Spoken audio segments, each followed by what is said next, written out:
The country now has a new Prime Minister as Dr. Hubert Minnis is officially sworn in at Government House last night. Residents on Grand Bahama weighing in on the Free National Movement's rise to power. Parliamentary registration officials with an overview of the 2017 election process.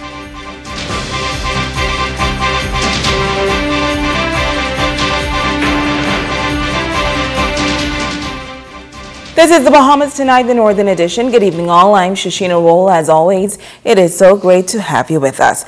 Topping news, the country now has a new Prime Minister. Leader of the Free National Movement, the Honorable Dr. Hubert Minnis, was sworn in during a formal ceremony at Government House in the nation's capital last evening. Sabrina Brown has details. I, Hubert Alexander Minnis, being appointed Prime Minister, do swear that I will do the best of my judgment at all times, when so required, freely give my counsel and advice to the Governor General or any other person for the time being, lawfully performing the functions of the office. The Honorable Dr. Hubert Alexander Minnis taking the oath of office at Government House on Thursday evening as he was sworn in as the fourth Prime Minister of the Commonwealth of the Bahamas. After the Free National Movement's resounding victory at the polls on Wednesday, Prime Minister Minnis says it is indeed a new day in the Bahamas. Today represents a new day for the Commonwealth of the Bahamas. It is a new day steeped in ancient traditions. Today also represents a renewal and reaffirmation of our democratic heritage, exercising a cherished right that is still not universal. The Bahamian people freely elected a new government. We will honor this mandate for change. As the country witnesses another orderly transfer of power, the nation's leader thanked the Bahamian people for reposing trust in the Free National Movement. We will honor this trust with an unwavering commitment to good governance, the rule of law, transparency, and accountability. We will respect the Constitution, and we will abide by the long-standing and tested conventions of our parliamentary democracy. Dr. Minnis was also presented with his instruments of appointment, and he now begins his role as Prime Minister. Sabrina Brown, ZNS Network News. Well, now that election 2017 is history, a full review of the process continues. Here on Grand Bahama, the Assistant Parliamentary Commissioner shares the events that took place on Election Day. Now that the general election is over, Assistant Parliamentary Commissioner Reno Smith is reporting that there was a smooth process throughout the polling stations on Grand Bahama. We were pleased with the way the operation went, and again we thank the Royal Bahamas Police Force. They made all of their officers, hundreds of their officers, available to us, and there was peace throughout Grand Bahama.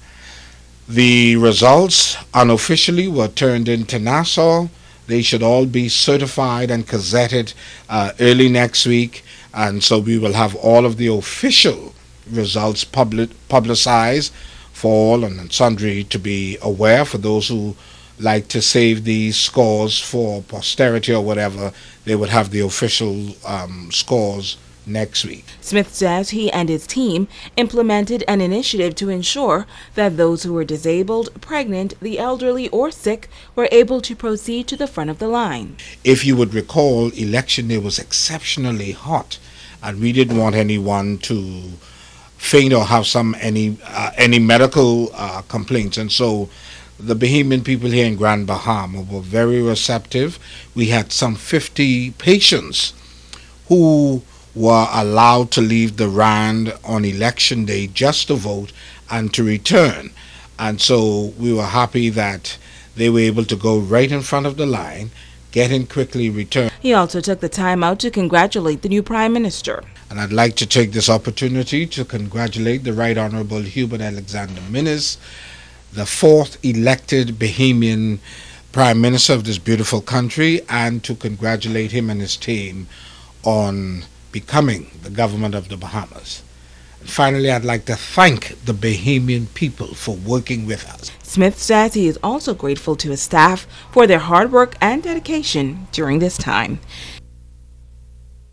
Well, it was a landslide victory for the Free National Movement as the people of the Bahamas elected them to govern the affairs of the country over the next 5 years. On Grand Bahama, residents expressed how they felt when they learned that the FNM had won and what they expect going forward. Italia, this report.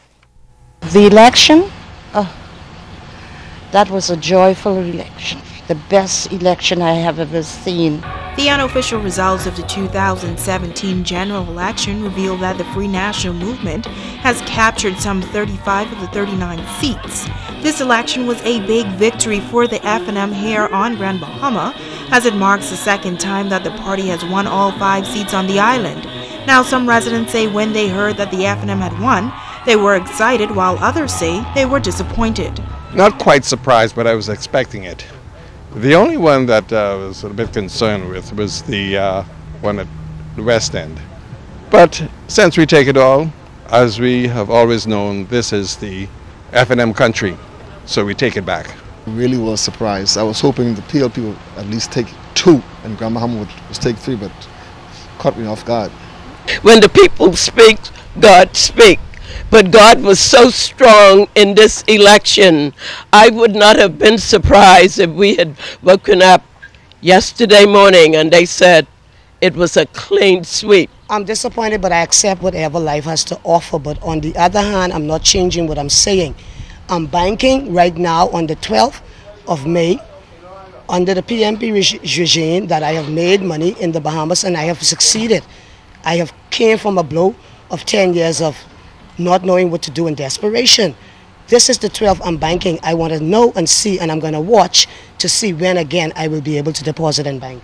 Basil Cornely says he was a supporter of the Progressive Liberal Party for many years, but this time around he believes too much wrong was done. The way the money was spent, the way things what was going on because you could do it. These residents say they have faith in the FNM and high hopes for Grand Bahama. FNM can come in to do something for this little Grand Bahama. I've seen Grand Bahama fall and get up and fight their way back. My hopes are that the FNM will take a good look at everything that's going on.